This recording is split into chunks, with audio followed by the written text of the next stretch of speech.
നമുക്കിതിലേക്ക് വേണ്ടത് ഉരുളക്കിഴങ്ങിലെ മസാലയ്ക്ക് വേണ്ട പൊടികളെന്ന് പറയുന്നത് 3/4 ടീസ്പൂൺ മുളക് പൊടി, 1/4 ടീസ്പൂൺ മഞ്ഞൾപ്പൊടി, 1 ടീസ്പൂൺ മീറ്റ് മസാല, പിന്നെ 1/2 ടീസ്പൂൺ ഗരം മസാലപ്പൊടി. ഇത്രയാണ് നമുക്ക് വേണ്ടത്. ഇത്രയും പൊടികൾ നമ്മൾ ചേർത്തിട്ട് ജസ്റ്റ് ഒന്ന് ഓയിൽ ഒഴിക്കാണ്ട് ഒന്ന് ചൂടാക്കി എടുക്കണം. എന്നിട്ട് വേണം നമുക്കിത് ഉരുളക്കിഴങ്ങിലേക്ക് ചേർക്കേണ്ടത്.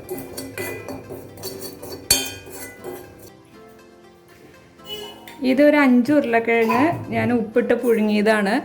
ഇത് ഒരു 5 വിസിലടിച്ചിട്ടുണ്ടാവും. ഇപ്പോൾ നന്നായി വെന്തിട്ട് ഇതാക്കുക.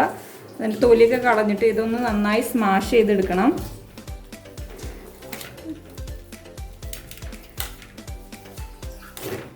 ഇത് നന്നായി വെന്ത് കഴിഞ്ഞാൽ ഇത് ഉടയ്ക്കാനും എളുപ്പമായിരിക്കും. ഇപ്പോൾ കുക്കറിലാണെങ്കിൽ ഒരു 4-5 വിസിൽ മതി, നന്നായി വെന്ത് കിട്ടും.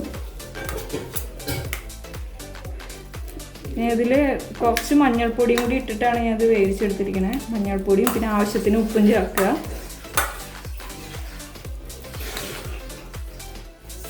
ഇനി നമ്മളിതിലേക്ക് സെപ്പറേറ്റ് ഉപ്പ് ചേർക്കുന്നില്ല, അപ്പോൾ അത് കാരണം ഉരുളക്കിഴങ്ങിന് ആവശ്യമുള്ള ഉപ്പ് ചേർത്തിട്ട് പുഴുങ്ങിയെടുക്കുക.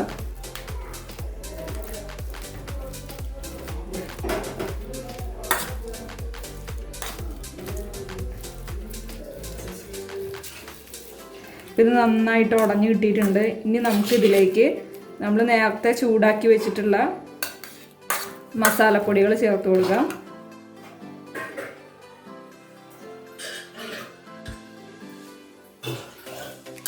നമ്മൾ ചൂടാക്കി വെച്ചിട്ടുള്ള മസാലപ്പൊടികൾ ഇട്ട് കൊടുക്കുകയാണ്.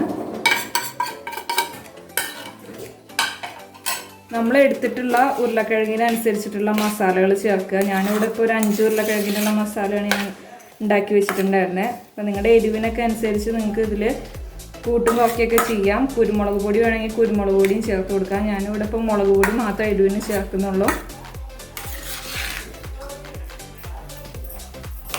ഇനി ഇതിലേക്ക് കുറച്ച് കരിവേപ്പില നമുക്ക് ചെറുതാക്കി അരിഞ്ഞിട്ട് ഇട്ട് കൊടുക്കാം.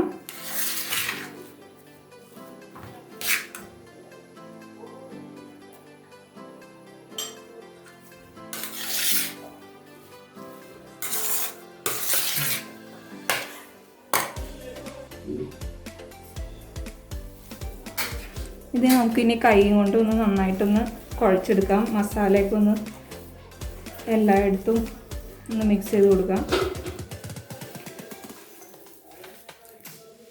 ഈ സമയത്ത് തന്നെ ഉപ്പുണ്ടോ എന്ന് നോക്കുക. ഉപ്പില്ലെങ്കിൽ ആവശ്യത്തിന് ഇട്ട് കൊടുക്കാം.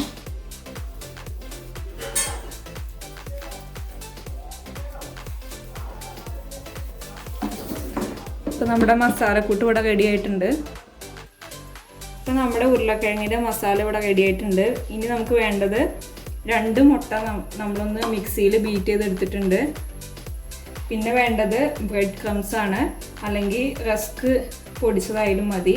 ബ്രെഡ് ക്രംസ് ആണെങ്കിൽ ഒന്നും കൂടി നല്ലതായിരിക്കും. പിന്നെ വേണ്ടത് നമുക്ക് ആവശ്യത്തിനുള്ള മുട്ട. ഇപ്പം ഞാനിവിടെ 4 എണ്ണമാണ് ഉണ്ടാക്കാൻ പോകുന്നത്. അപ്പോൾ 4 മുട്ട പുഴുങ്ങി തൊണ്ട് കളഞ്ഞ് വെച്ചിട്ടുണ്ട്.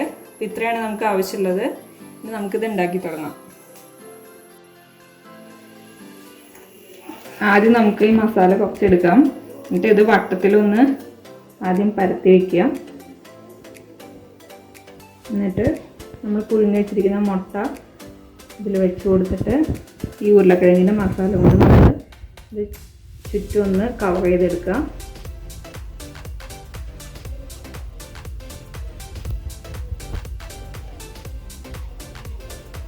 കണ്ടില്ലേ? ഇപ്പോൾ നമ്മളിത് ചുറ്റും ഈ ഉരുളക്കിഴങ്ങിൻ്റെ മസാല കവർ ചെയ്ത് വെച്ചിട്ടുണ്ട്. അപ്പോൾ ഇതുപോലെ നമുക്ക് ഈ 4 മുട്ടയിലും ഈ ഉരുളക്കിഴങ്ങിൻ്റെ മസാല വെച്ച് കൊടുക്കാം.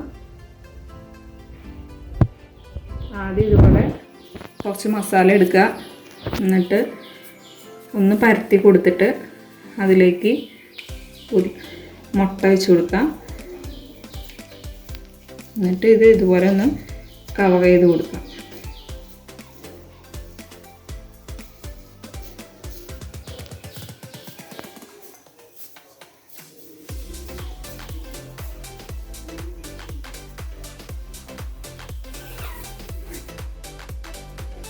ഇനി നമുക്ക് ഈ ഓരോ ബൗളും ആദ്യം നമുക്ക് മുട്ടയിലൊന്ന്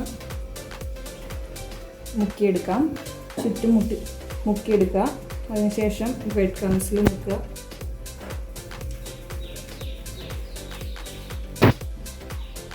ഇനി നമുക്കിത് വേറൊരു ബൗളിലേക്ക് മാറ്റാം. ആദ്യം മുട്ടയിൽ നന്നായി മുക്കിയെടുക്കുക. അതിനുശേഷം ബ്രെഡ് ക്രംസിൽ നന്നായി ചുറ്റും കവർ ചെയ്തെടുക്കുക.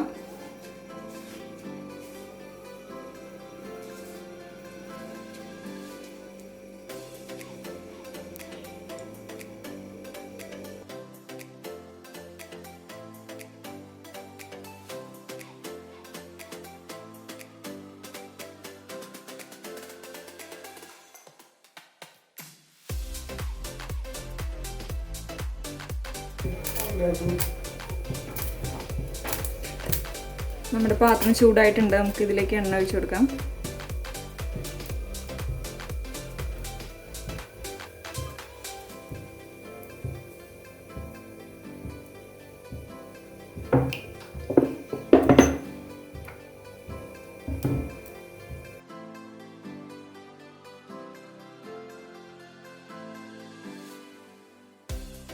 അപ്പോൾ നമ്മുടെ എണ്ണ നന്നായി ചൂടായിട്ടുണ്ട്.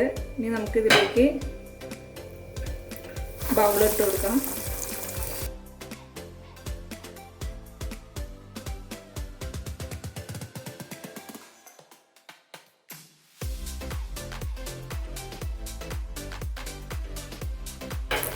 എല്ലാ സൈഡൊന്നും മുരിഞ്ഞ് കഴിയുമ്പോൾ നമുക്കിത് എടുക്കാം. അപ്പോൾ ഇത് എല്ലാ സൈഡിലും ബ്രൗൺ ആയി വന്നിട്ടുണ്ട്.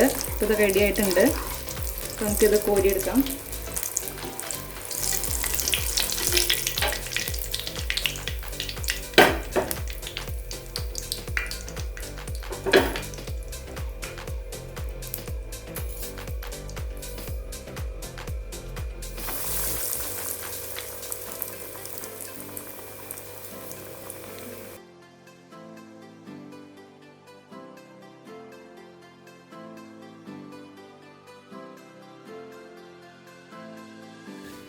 അപ്പോൾ നമ്മുടെ മലബാർ വിഭവമായ തേങ്ങാമുറി ഇവിടെ റെഡി ആയിട്ടുണ്ട്. ഇപ്പോൾ വളരെ സിമ്പിളാണ്, പെട്ടെന്ന് തന്നെ നമുക്ക് തയ്യാറാക്കി എടുക്കാം. ഉരുളക്കിഴങ്ങും അതുപോലെ തന്നെ മുട്ടയാണ് ഇതിൻ്റെ മെയിൻ ഇൻഗ്രീഡിയൻ്റ് എന്ന് പറയുന്നത്. ബാക്കിയെല്ലാം നമ്മുടെ വീട്ടിലുള്ള ഇൻഗ്രീഡിയൻസ് തന്നെയാണ്. അപ്പോൾ നമുക്കിത് പെട്ടെന്ന് തന്നെ വളരെ എളുപ്പത്തിൽ ഉണ്ടാക്കിയെടുക്കാം. അപ്പോൾ എല്ലാവരും വീട്ടിൽ ട്രൈ ചെയ്ത് നോക്കുക. എല്ലാവർക്കും തീർച്ചയായും ഇഷ്ടപ്പെടും. അപ്പോൾ വീഡിയോ കണ്ടതുപോലെ തന്നെ എല്ലാവരും ഇത് ഷെയർ ചെയ്യുക, ലൈക്ക് ചെയ്യുക. ചാനൽ സബ്സ്ക്രൈബ് ചെയ്യാത്തവരുണ്ടെങ്കിൽ സബ്സ്ക്രൈബ് ചെയ്യുക.